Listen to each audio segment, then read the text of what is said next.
kolala kolamukeza bitidite oyo meseni chaque tongo tozalaka bongo en direct ya Sentinelle TV esika wapi proverbe 30-30 ayelaka bino basango ya Congo pe ba information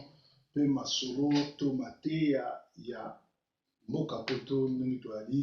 ezali mboka bana na bana esika baboti baza te tovivaka biso na biso na bamasolo alors na masolo ya lelo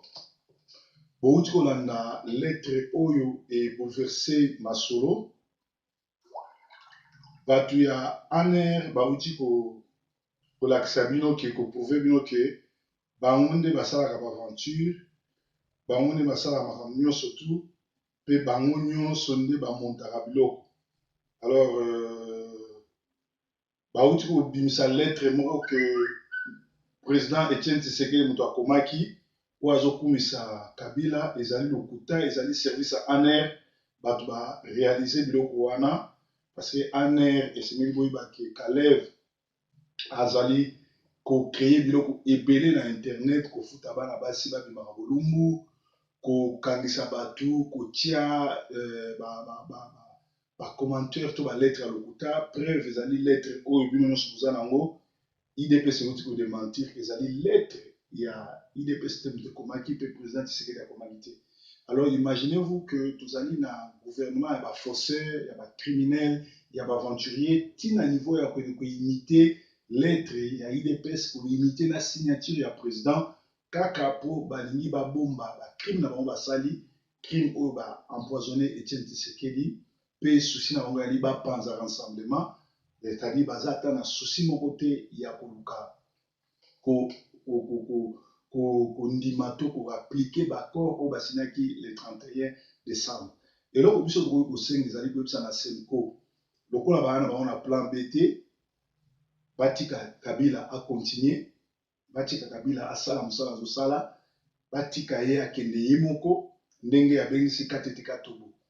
oyo bino akosi bino ki aza na bambongo epota bapesi ye mbongo na Kabila mpo aya na jet privé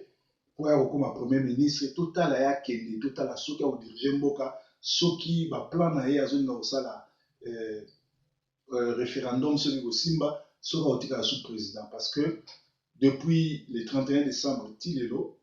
tozokoma déjà na mars ezolakisaki Kabila alingi na ye koaplike baccord te epuis lelo bokoki kosusu koforce motu te azofaire tourner bino au con parce que basango bazalaki bacorrompi et parce que aza na quelques congolais bacorrompi oyo bazotravaille na ye bazoba bacorrompi lokola babadi banga aza premier ministre soki botuni oza premier ministre situation nini ya Congo ozomaîtrise azomaîtrise te eloko moko te puisque azali moto ya Kasai na mboka nde bauti komassacre bacongolais alobi ata eloko moko te bazodemantir video oyo eza lokuta azoba te eloko moko te kocomprendre mpe eloko moko te donc aner azali koprouve bino ke bazali bongo baaventurier e eza mpasi mingi kokolabore na gouvernement ya baaventurier mpe ya bacriminel donc ezali mawa mingi mawa mingi mawa mingi mawa mingi bozali na balettre wana na bafacebook yali fausse signature mpe fausse lettre ya IDPS pourtant moto asali yango ezali Caleb moto asali yango donc bato te si bayebi ke eza Caleb moto asali makambo wana ya kokosa makambo oyo nyonso tu ezoleka na Kinshasa lisusu nauti kozwa correspondance ya bandeko na biso bazali bongo na Kalemi.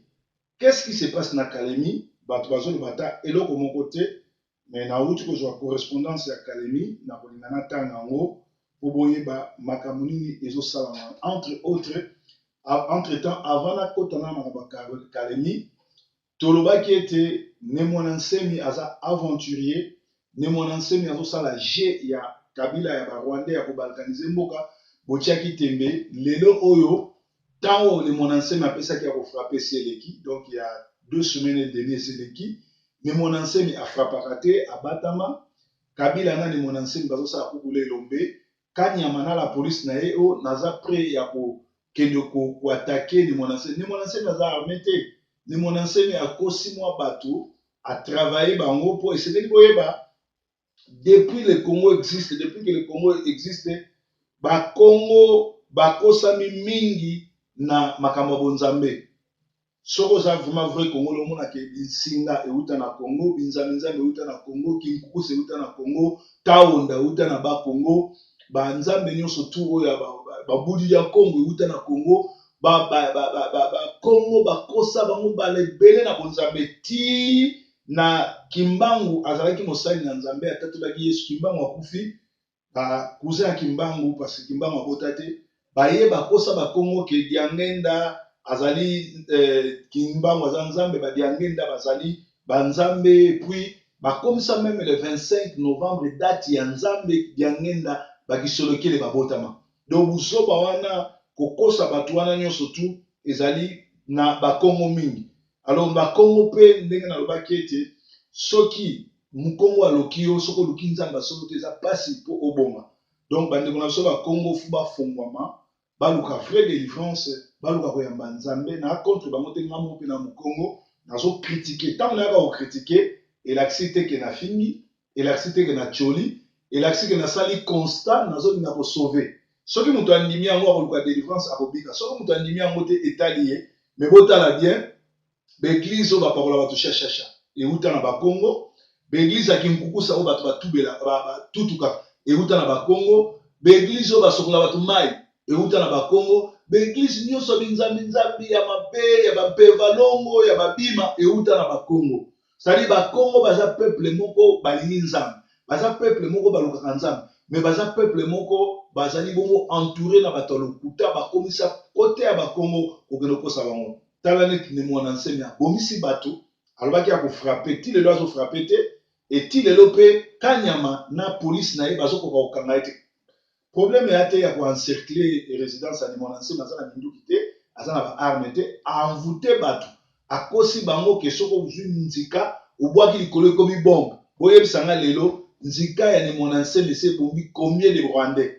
nzika ya ne mwana nsemi ese ebombi combien de bato ya kabila bavideo ezali bafoto yali kaka bato ya mwana nsemi nde bazokufa bazobeta bango masasi mpe bazokufa cetadi bakongo bolamuka bonzambe ezali nzambe asalaka miracle me nzambe asalaka miracle na kinkukusa te na bima te na binzambe te na kotutuka te na taonda te na badiangenda te na bakisolekele te bakosa bino ke baa banzambe tala chaque fois car bis ekendaka nzela ya nkamba ebomaka bato ezali basacrifice humaine oyo basalaka bongo donc bakongo tokomi na 21e siècle esengeli bolamuka boluka yesu ya solo aza kaka pembeni na bino soki boluki ye akomonisama donc ne mwana nsemi eza nango bateatre ti lelo bakanga ye te azoinkete motu te azokontinue ne kotambola balobi bakata ye courant bakata ye mai me mikolo nyonso to mbula ezobeta na kinshasa aza na bareservoir aza na batono ata bokati ye mai mbula ezobeta azozwa mai ya mbula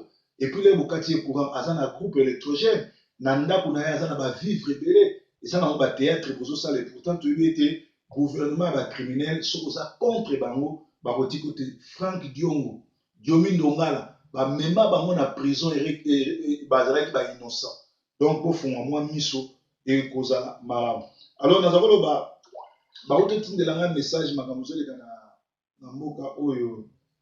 kalemi epesi nga mawa mingi ekamwisi nga elelisi nga komona makambo nini ezoleka na kalemi nazotanga yango ezali message eye na fone na nga balobi boye message yango yango oyo tokoki komona yango oyo nazotanga ezali ngai mama magi na Australie nauti kosolola no sikoyo félicitations pour votre discernement nous vaincrons les déclarations de Mwanansemi comportement un double langage disant les anglais tout fault. Le premier volet arrange les Congolais sur le plan politique intérieur. Mwanansemi dit ce que nos frères bantous veulent entendre. Ceci n'est pas important, c'est pour amuser la galerie. Le deuxième volet est destiné aux étrangers qui soutiennent les Rwandais et la dictature au Congo. Car la bouche d'un Montou, la menace contre les Tutsis est pour faire et dites les maçons, le message est très important pour les Tutsis. Au bout de ce message, un message, il fallait pas n'attendre. message oyo nazotanga ezali ya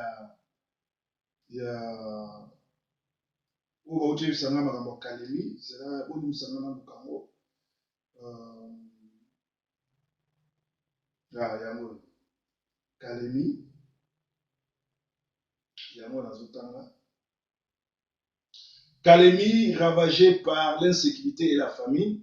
L'insécurité bat son plein à Kalemi depuis que le Tutsiland y a érigé son fief pour conquérir son hégémonie dans toute la région du Tanganyika. Zoé, qui est le soi-disant élu de Kalemi, avait interdit à fait honorable Mwando Simba d'y poser ses pieds et quelques semaines après, l'homme d'État est mort. Aujourd'hui, Kalemi est devenue une ville cauchemar ou fantôme ravagée par la famine. Des villageois vivent alentour des villes, juste à 25 km, ont renfloué à Kalemi à cause de l'insécurité causée par des attaques et par des inconnus armés. La ville et son tour est gagnée par l'insécurité au point que les habitants s'enferment dans leurs maisons de 18 heures. Des voleurs s'introduisent et arrachent tout ce qui comporte de la valeur. Une fois que la population s'est organisée en défense populaire, l'armée est venue enlever tous les jeunes gens dans les quartiers, si bien que beaucoup ont disparu de nos jours. L'armée impayée sème également l'insécurité. Les villageois ne savent plus cultiver la terre car ils sont forcés aussi de fuir l'insécurité dans leurs plantations et leurs habitats. Ils sont inconsolés car ils meurent à Kalemi des faim comme de fainéants, de sans-logis et de sans-terre. Les terres abandonnées par ces villageois sont occupées par les vaches qui conduisent les pasteurs Tutsi. C'est pourquoi, très fâchés, les pygmées combattis tirent les flèches empoisonnées sur les troupeaux de bétail de ses occupants. Une hécatombe, des centaines de carcasses de bêtes mortes pourrissent ainsi sur les vastes étendues de pâturage. Aujourd'hui, le gouvernement congolais a pris position en faveur des occupants et les protège contre les originaires des terres en passe d'être occupés. Des villageois font l'objet de représailles militaires, fuient et gonflent la population affamée dans la ville de Kalemi. Des spectacles est désolant, des vieillards et des enfants font pitié, qui meurent comme des mouches sur la chaussée abandonnée dans un désarroi total.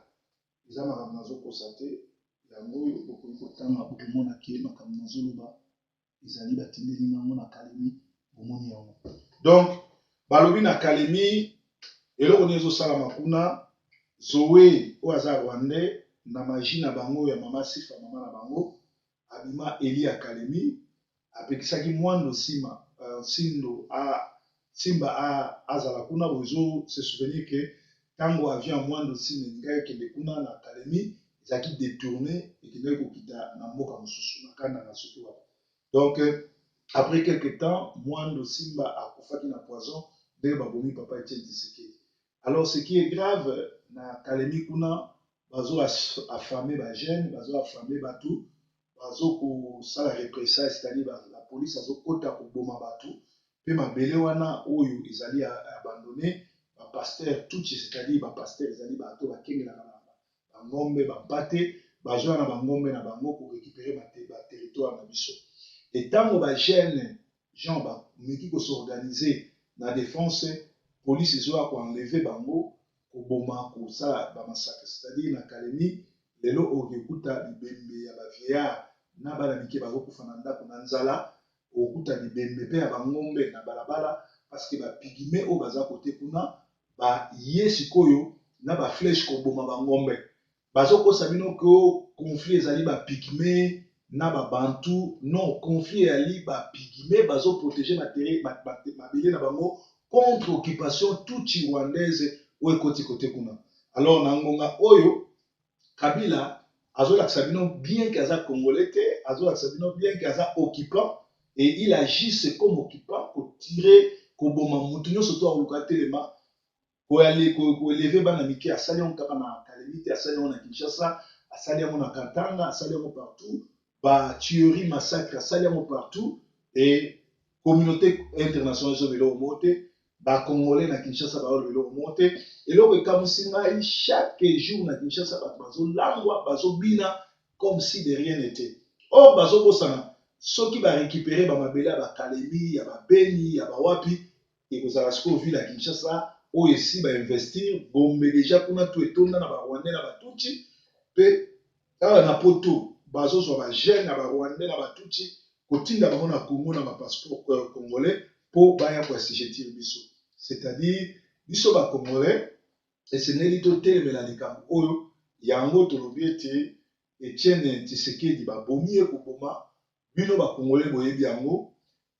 rassemblement soki kabila azokoboya koaplike baccord bowelela lisusu na ye te bosala déclaration ke bobimi Kabila peut diriger son Mbokaté parce que c'est un criminel de Sengeli à Kende et à Zalasusu na Congo. Et vous avez simple. Mais ceux qui vous ont langaye, vous ont continué pour résister au bon de l'aïe, ils allaient le coup la zo sakanabino parce que bota la nexikoyo, basango, balaxibino déjà vrai face na bango, que bazali bongo ba ennemi na biso, bazali bongo batu oyo, bazako travailler pour na bisote, pe tozo senga na basango, lokola bokoki te botika na bino ba bon office botika kabila a jongler ye moko bino bobima na baccord parce que bolobaki ete boki na baccord pour koza na plan B mais lelo oyo après 3 mois tomoni ke bino boyaki na bino kofacilite kabila atika na pouvoir au détriment ya volonté ya bacongolais tomoni bien représentant ya Angleterre un ambassadeur un ministre anglais ya baffaires africain akiti na Kinshasa alobi ete bacongolais balingi kimia balingi kabila te balingi baélection le plus tôt que possible mais loko nini tozomona na terrain kabila azoboya koorganize baélection kabila azwi nanga oyo azali bongo président ya seni azoenrole barwandais akala mingi te nanga koya koyebisa bino ke moye baorganize baélection partout eza te mpo sécurité eza te et pourtant kabila asali nini azwi bagroupe na ye armé ya barwandais ba M23 oyo alonga yango déjà na 2013-2014 et refaire surface pour créer insécurité na kati ya Kinshasa azwi ne mona nsemi afuti ye mbongo ajoué rôle ya barwandais mpo bamonaka insécurité ezali baélection esalama te alors bacongolais oyo nyonso to bazokumisa ne mona nsemi vraiment naza koen vouloir bino te nazosenga boleka na délivrance mpo na ndenge nini bozocomprendre jeu oyo ya ne mona nsemi na kabila te donc tosengi na rassemblement se retirer na baccord wana bawanga na baccord wana bayebisa communauté internationale bato nyonso tuke bino bozosoutenir un criminel qui tue oyo azoboma na katanga oyo azoboma na kinshasa oyo azoboma na bakongo oyo azoboma na beni azoboma mpe partout azosala massacre c'est-à-dire ezali épiration ethnique eoza malamu ke bocontinue koforce kocollaborer to kotambola na motu oyo azali ennemi ya congo mpe alingi ata eloko moko te esalama na congo yango wana tolobi ete batika makambo oyo batambola lisusu na batute batambola lisusu na bacor wana te mpe balandela yango te puiske ezali bongo mawa mingi lisusu basango toza nango nazotanga mwa bamessage bato ebele batindelinga awa na travaillaka nga moko te na travaillaka na bato ebele oyo batindaka babiloko quand des méchants s'avancent contre toi pour te dévorer ou dévorer ta chair, sache-le que Dieu est avec toi, Dieu va te bénir et Dieu va te protéger. Natomoni surtout sur l'amour qui peut sans âme merci parce que yé abosani ko renouveler bolamu na été apesi ope na mofele esengeli opesa nzambe merci. Basango mosusu oyo toza nango batinde lisusu nazotanga awa ezali oyo bapasteur témoignage eza important te po bapasteur mingi baza bato lokuta bazopesa batémoignage ya lokuta n'oublie pas de remercier Dieu car il n'a pas oublié de te réveiller ce matin eza message moko atindelinga merci na yo mpe lokola message mosusu nazotanga ezali awa oyo nakotangela bino oyo bandeko baréagir parce que naza na ba message tellement ebele bokomona ba point nyonso surtout oyo ezali vert eza ba message bato bazotinda. Alors naponaka oyo natalaki to nayebaki na lobi déjà oyo mosusu nayebi te moyen naloba yango eza te fo nazwa na connaissance nango avant na panza yango. Donc ezali basango ya Congo oyo bato baza kopesa po topartage ensemble na bino. Donc tobi ete eloko malamu fo ensemble esala elanda conseil ya papa Kabaidi oyo azalaki moko ya gouverneur ya ville ya Kinshasa oyo azali grand politicien mpe ayebisi bino ke na masolo ya ndenge wana so bozotravaille na motu azofaire tourner bino con esengeli bobima na kati ya masolo botika ye atelengana ezala bien. Alors balobi lisusu ke awa bakomeli nga message oyo oyo naosalela yango émission mobimba eza likambo loba yango 2 minutes te zela nazwa susu message mosusu yali awa aussi longtemps que l'herbe restera basse au pied de l'éléphant. oyo te oyo ezali message mosusu ya nini te eza vraiment important te. Donc tolobi ete masolo oyo ya lettre oyo ya IDPS ezali invention ya bato na bino ya nini ya ANR oyo bainfiltre bacombattant bakangi komba basombi bato ebele mpe batindiki bato ebele bakota na kati ya distraction mpo kaka badrible bango to basakana na bango. Alors mwana Congo ya solo kokota na baje na bango te kolinga mpe te opartage biloko na bango kolinga mpe te osala makambo oyo ozosala oyo bango bazotinda biso na kosala. Eloko ya malamu ezali rassemblement ezongela bamarshe na bango mpe rassemblement ezongela na kolobela sur soulèvement populaire parce que baototinda nga susu stratégie ya kao esalami ke Kabila na bato na ye bazolinga baatake barécupérer Goma. C'est-à-dire Kabila na bato na ye bazolinga baatake barécupérer Goma esengeli biso tozala na ekenge po ete bato wana bazali vraiment na mposa batiaka o kote wana. Alors kolala kolamuka eza lititi te ezalaki mwa quelque bainformation ya ntongo ya lelo nzambe na biso aza na contrôle tobanga eloko moko te tokozala toujours na nzambe akobatela mpe nzambe akozala na biso tokweya na bapiège ya barwandais te tobima na kati ya dialogue wana ekozala malamu mpona biso vraiment. Soki ozali moto ya kalemi soki ozali moto oyebi masolo ya kalemi soki ozali moto oza na bacontact na mindele na ba ONG